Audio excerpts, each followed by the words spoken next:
Jail की सबसे गहरी जगह में एक अजीब कैदी बंद था। वह आंखें खोलते ही ऊपर की ओर चढ़ने लगता, लेकिन वह जेल से भागने के लिए नहीं बल्कि अपने शरीर को मजबूत करने के लिए ऐसा करता था। दूसरों के छुट्टी के समय में वह मुक्केबाजी का अभ्यास करता। काम के दौरान भी वह सबसे भारी लकड़ी उठाकर अपनी ताकत बढ़ाता। भारी बारिश में भी वह दौड़ लगाने से नहीं चूकता। सभी को लगता था कि वह जेल तोड़कर भागने की तैयारी कर रहा है, लेकिन असलियत कुछ और थी। वह यह सब सिर्फ बदला लेने के लिए कर रहा था। जेल में आने से पहले केल एक साधारण नौकरी पेशा व्यक्ति था। वह अपनी पत्नी के साथ खुशहाल जीवन बिता रहा था, लेकिन यह खुशी ज्यादा दिनों तक नहीं चली। एक दिन केल जैसे रोज की तरह ऑफिस से घर लौट रहा था। उसी समय उसकी पत्नी से फोन पर बात हो रही थी कि अचानक घर में एक आदमी घुस आया। केल ने अपनी पत्नी की दर्द भरी चीखें सुनी और वह घबरा कर घर की ओर गाड़ी दौड़ाने लगा। जब वह घर पहुंचा तो उसकी पत्नी को मार दिया गया था। उसके शरीर पर जगह जगह घाव थे। वह पागलों की तरह घर से बाहर निकला और हत्यारे को पकड़ लिया। बड़ी मुश्किल से उसे अदालत तक पहुंचाया। वह सोचता था कि कानून उसे न्याय दिलाएगा, लेकिन जज ने हत्यारे को बरी कर दिया क्योंकि वह एक सुपर रिच लड़का, अमीर का बेटा था। केल को गुस्सा आ गया। उसने सुरक्षा गार्ड की पिस्तौल छीन ली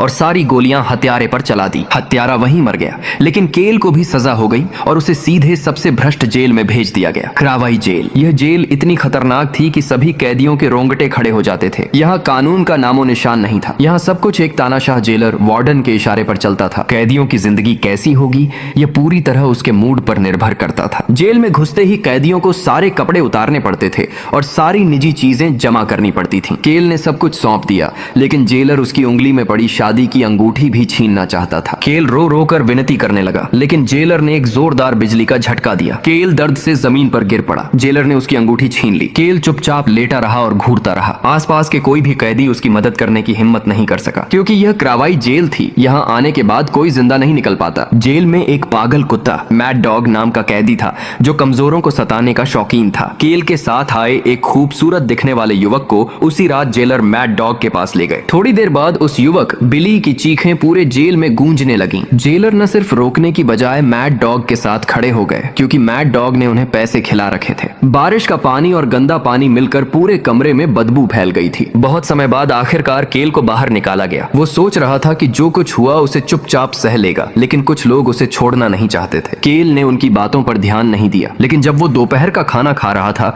तो पागल कुत्ता फिर से आ गया। उसने केल से कहा कि रात को अच्छे से अपने कमरे में उसका इंतजार करे। केल अब सहन नहीं कर पाया। पागल कुत्ता उसे बहुत ज्यादा परेशान कर रहा था। वो धीरे धीरे पागल कुत्ता के पास गया, उसके चेहरे पर जोरदार घूंसा मारा और उसे उड़ा दिया। केल ने एक पंच मारा, फिर पूरे शरीर की ताकत लगाकर लात मारी। भले ही उसके बाल बिखरे हुए थे, लेकिन हार्डमैन बनने के लिए पहले अंदाज और माहौल खड़ा करना जरूरी था। कुछ महीनों के व्यायाम के बाद वो रिंग में चढ़ा। वो उठा और पागल कुत्ता को जोरदार मुक्के मारते हुए गिरा दिया। दोनों ने खुद को संभाला। केल ने एक एक करके चेहरे पर घूंसे मारे और आखिरकार पागल कुत्ता को धराशायी कर दिया। उठकर पागल कुत्ता ने फिर हमला किया। केल ने लात मारकर गिराया, फिर पकड़कर सिर घुमाया और ओवर शोल्डर थ्रो किया। घुटने से सिर पर प्रहार किया। केल की नजर धुंधली हो गई तो पागल कुत्ता ने उड़ती हुई लात मारी। फिर केल का पैर पकड़कर रेलिंग पर पटकने लगा। इसी मौके पर केल ने एक लात मारी, कूदकर उसकी गर्दन पर दांत गड़ा दिए। जब लोग उसे अलग करने आए तो पागल कुत्ता का खून चारों तरफ फैल चुका था, कुछ किलो टमाटर सॉस जैसा। लेकिन वो हार नहीं मानता था। इस बार उसने चोरी की चाबी से दरवाजा खोला। जैसे ही वो पहले से छुपा कर रखी हुई सरिया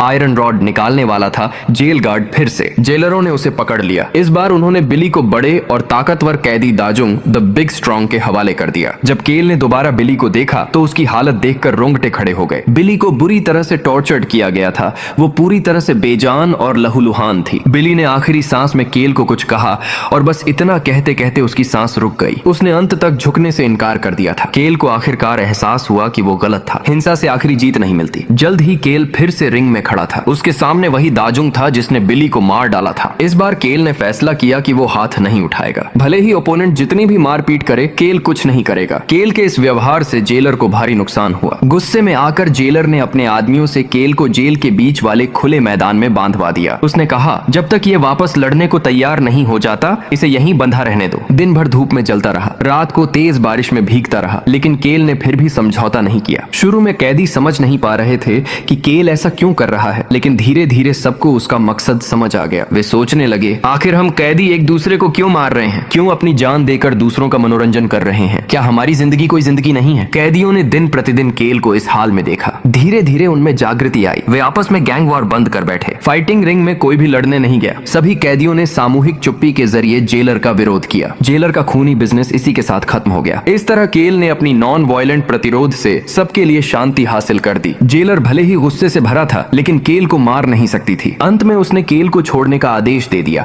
और उसके लिए एक खास मैच का इंतजाम किया। जेलरों ने 1-2 मीटर लंबे विशालकाय मॉन्स्टर को घसीट कर लाया। उसका शरीर बहुत बड़ा और ताकतवर था। लगता था उसमें इंसानियत नाम की कोई चीज बची ही नहीं थी। उसने केल को पकड़कर बुरी तरह पटक दिया, फिर दोनों पैर पकड़कर घसीटने लगा। केल जैसे ही उठा, उसे फिर से फेंक दिया गया। मॉन्स्टर फिर से आगे बढ़ा और केल का गला घोंटने लगा। तभी केल ने हाथ उठाकर बगल की लोहे की दीवार पर 2 बार थपकी दी। मॉन्स्टर ने तुरंत उसे छोड़ दिया। असल में केल जब भी सॉलिटरी कन्फाइनमेंट में बंद होता था, बगल वाली कोठरी से हर बार थपकी की आवाज आती थी। केल भी 2 बार जवाब देता था। दोनों ने कभी एक दूसरे को देखा तक नहीं था, लेकिन लंबे समय तक एक दूसरे का साथ दिया था। वो विशालकाय आदमी असल में केल का वो पड़ोसी था। उसकी बुद्धि कमजोर थी, लेकिन थपकी की आवाज वो अच्छे से याद रखता था। वो धीरे धीरे आगे आया और अपने बड़े हाथ से केल को प्यार से सहलाने लगा। इसे देखकर जेलर के गुर्गे घबरा गए और दोनों को मार डालने का आदेश दे दिया। विशालकाय आदमी ने तुरंत घूमकर केल के सामने खड़े होकर अपनी बॉडी शील्ड बना दी। फिर उसने पूरे अहाते में दौड़कर जेल गार्डों को मार मार कर गिराया। आखिर में उसने एक गार्ड को उठाकर लोहे के दरवाजे पर जोर से पटक दिया और खुद भी गिर पड़ा। इस मौके का फायदा उठाकर बाकी कैदी अपनी कोठरियों से बाहर निकल आए। कुछ कैदियों ने बेड के बोर्ड से दरवाजे तोड़े, कुछ ने आग लगा दी। कैदी जेल से भागने लगे। जब स्थिति पूरी तरह से अनियंत्रित हो गई तो जेलर ने तुरंत सशस्त्र टीम बुला ली और किसी तरह स्थिति काबू में की। इसी दौरान केल अपनी कोठरी में वापस गया और अपने रूममेट ओल्ड ब्लैक बूढ़ा काला को बचाया। वास्तव में ओल्ड ब्लैक वो क्रूर व्यक्ति नहीं था जैसा जेलर बताते थे। उसने जिन लोगों को मारा था वे सब जेल में भी कानून के छेद का फायदा उठाकर गलत काम करने वाले बदमाश थे। आखिर में ओल्ड ब्लैक ने दीवार से एक नोटबुक निकाली जिसमें जेलर के पिछले कई सालों के सारे गैर कानूनी सबूत लिखे थे। उसने वो नोटबुक केल को दी और कहा कि बाहर जाकर जेलर को एक्सपोज कर दे। भागने का पूरा रूट प्लान भी ओल्ड ब्लैक ने पहले ही बना रखा था। उसने केल को एक आखिरी फाइट लड़ने को कहा, क्योंकि चाहे जीते या हारे जेलर केल को मारने के लिए ले जाएगा। फाइटिंग एरिना से लेकर एग्जीक्यूशन ग्राउंड तक का रास्ता भाग निकलने का सबसे अच्छा मौका था। अगले दिन केल रिंग में खड़ा था। सामने फिर वही दाजुंग था। शरीर के साइज में बहुत बड़ा फर्क होने के कारण शुरू में केल को काफी मार पड़ी, लेकिन केल ने अपनी मसल पावर का इस्तेमाल किया। वो तेजी से आगे बढ़ा, एक जोरदार पुश और टेक डाउन के साथ दाजुंग को गिरा दिया। दाजुंग जैसे ही उठा, केल ने स्वीप किक मारी और फिर गिरा दिया। दोनों उठे। केल ने एक डाउन ब्लो मारा, फिर आयरन फिस्ट और आखिर में एक तेज स्प्रिंट अटैक। दाजुंग वहीं ढेर हो गया। केल ने इस तरह बिली का बदला ले लिया।